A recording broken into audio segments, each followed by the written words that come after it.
Alright guys, let's get right into it. You can pause right here to get all the ingredients. So first we're going to go ahead and just wash our peaches. Always important to wash your produce, and go ahead and heat up your skillet. I have this mini skillet from Dash. I'm going to go ahead and split your peaches in two and take the seed out.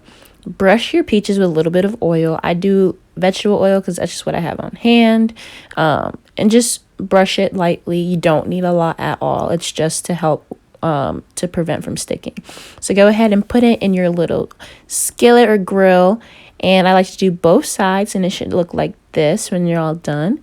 And now the best part is the topping. So I go ahead and put some coconut chobani Greek yogurt in the middle, just a dollop each, and then after that I like to put some cinnamon. You can put anything you want, cinnamon, nutmeg, it really doesn't matter. It's up to you. I go ahead and drizzle some honey on it. And then, last but not least, I put some granola on it. And this is the best filling summer treat you could ever have. I literally have it for breakfast, lunch, and dinner and snacks now. I can't wait for you guys to try it. Let me know how it tastes. Bye.